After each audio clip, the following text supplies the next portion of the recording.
Yo, what's up? Welcome back dito si Dan Riga, Toy TV Sports. Well, ang ating pag-uusapan mga fake news na pinapakalat po ng iba't ibang vlogger na may kapalit na daw po si Brownlee. Wala pong katotohanan yan. Okay, yan na kagad ang panguna. Okay? At ano pang gusto natin pag-usapan? Ang preview po ng Game 4 ng Salpukang Barangay Ginebra at ito pong TNT. Okay? At mga pa-shoutout, pagsasabay na natin yan. Bago po yan, kung di pa po kayo subscriber ng channel na ito, mag-subscribe na po kayo guys. Okay? Salamat po pala sa mga bagong subscribers. 14,000 na po ang Doy TV Sports. Baka hindi pa nagsasubscribe, pindot na po. Libre yan Kayo na lamang ang iniintay. Okay, so yun na nga po.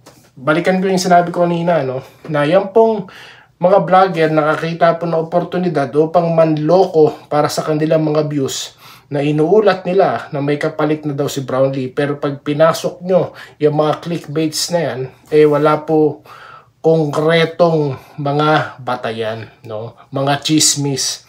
So wala po tayong content dahil wala naman po tayong balita Ang akin lang pong nabalitaan, nag-text si Coach Tim Con na posible na makalaro si Brownlee. So wala pong medical bulletin, wala pong anunsyo, Yan po ang katotohanan. So yun na nga, yung mga lumalabas na pangalan, wala pong konfirmasyon lahat ng yan. So hindi totoo. Pag hindi na balita, hindi totoo. Ganun po kasimple yan. Dahil may anunsyo naman po diba? So ngayon, malalaman po natin before the game. Nangyari na po yan sa maraming pagkakataon na kapag may nai-injured, nababalitaan na lang po natin na maglalaro ito on the day ng laro nila or sa mismong laro na. So yan po ang mangyayari sa Barangay Ginebra at TNT mamaya. Okay? Possible scenario, baka po makabalik si Justin Brownlee. Pag nangyari yan, yung advantage na sinasabi ko sa mga nakaraang content kung saan, imbis RSJ makapag-focus sa opensa, siya po'y didepensa. So yan po'y kagad deplete ng kanyang stamina. So advantage yan sa Ginebra. Ano pa ang posibleng advantage ng Ginebra? Mayroon pong mga players na local ang pwedeng dumepensa po dito kay RSJ.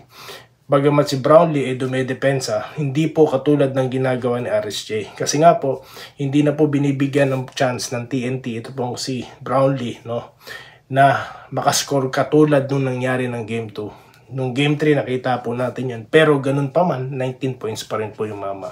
Bago ito lumabas, bago ito na-injured. Di po ba? So yan po, ang posibleng mangyari dyan mamaya. Ngayon, bagong import, wala po tayong nababalitaan, kaya wala po tayong preview.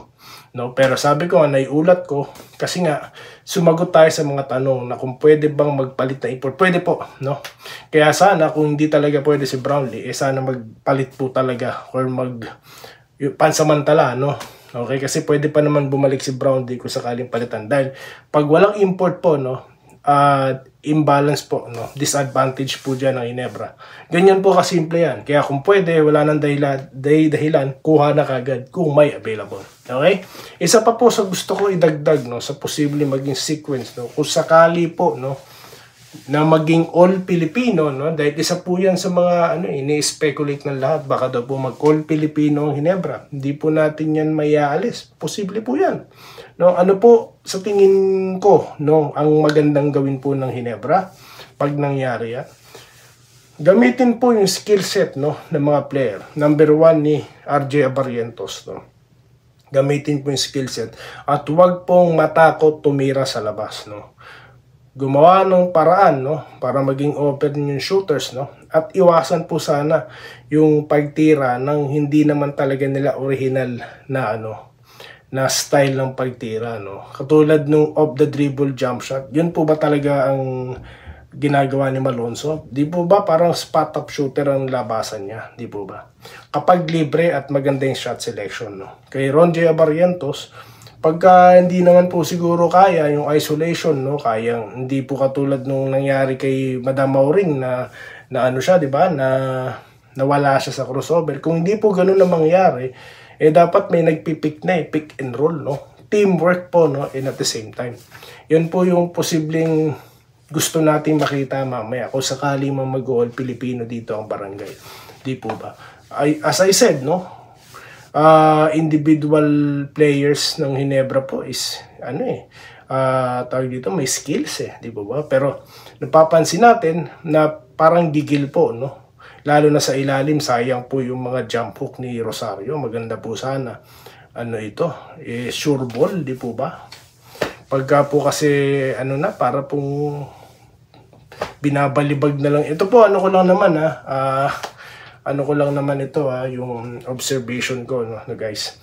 So, yan po, yung senaryo ng All Filipino, hindi po yan, nawawala, no, sa posibleng mangyari. Pero, again, tignan po natin mamaya ang kumpirmasyon ng lahat. Okay? So, yan po. Shoutout na po tayo, guys, no? Shoutout bago po ang larong barangay. Ang ating pong, unang-una, Ma'am Irene Quiles. Sana daw maging ayos si Brownlee, pero talaga ganun sa basketball kasamang injury. Yan po yung sinasabi natin, no? Na, wag naman sana, no? Pelmar Aquino nag-good evening, no? Pagdating sa pakikitungo ng mga players sa isa't isa, kung taos puso naman, no? Simpatya bilang kalaban sa court, pero pagdating sa labas, kaibigan. Yes, tama naman po yan, no? Okay, dito po tayo kay Reden Alonso, babawi daw po, no, sa Game 4 ang barangay, no? So, kapanapanabik po, no? Sorpresa kung ano po mangyayari mamaya, no? Tayo, kay Wenceslao Hapon na nag-good PM, no? Ito po si John Romel Adino, no? Na nag-good morning. Salamat po. Ayan. Yun po, malungkot po ang mga kabarangay dahil nga po, no? Si Brownlee is na-injured. Kung talo, okay lang naman. Nakikita niyo naman na reaction ng Game 1, di ba? So, ganun na magiging reaction ko kung walang na-injury. Kaso may na-injury, lumulusot ka, Doy TV. Bahala na kayo. Dito tayo, sa Makohabi. Idol, salute ako sa'yo. Magalang kang analyst, huwag mo pansinin ng mga haters ng Ginebra. Yun nga po, hanggat maaari po, no? Hanggat maaari, tawag dito, gusto ko po kasing magkaroon talaga ng balancing pag-aanalisa, no? Ayoko ko ng mga ginagawa ng ibang mga hater, no? Ibang mga, hindi makatanggap ng pagkatalo na ang sasabihin nila, nirereklamo yung referee, no? Meron nga ibang kupunan dyan, hindi na naglaro dahil nirereklamo nila officiating. Ayaw natin ng ganun, no? Ayaw natin ng ganun. Pag talo-talo, tapos ang usapan. Ganun. Natin.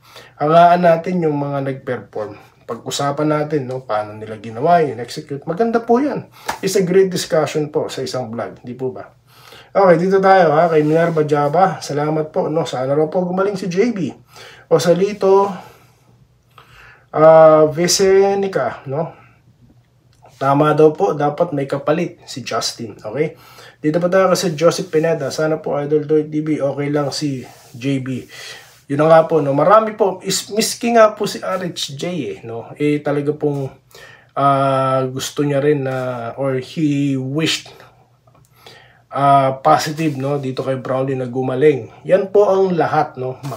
Kalaban, di ba? Mga teammates, mga fans, ganyan. Yan po ang gusto. Di po ba? Get well soon daw po, no? Napakarami. Elmo J. Devejo, no? Shoutout po.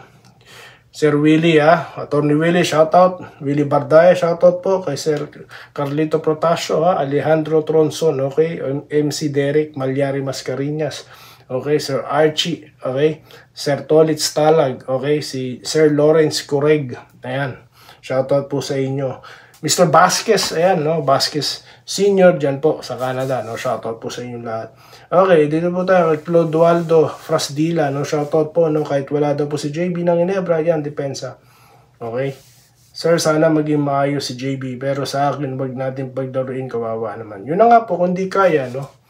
Ramil Gonzaga, shoutout po sa inyo, no? Kung di po kaya, no? Wag na lang muna sana, no? So, yun lang po muna guys, no? Ating napag-usapan. At muli, maraming salamat sa inyong panonood. At magkita-kita po tayo guys, dito lamang sa Denriga Doy TV Sports. Muli, maraming salamat po sa inyong panonood. Salamat po sa panonood.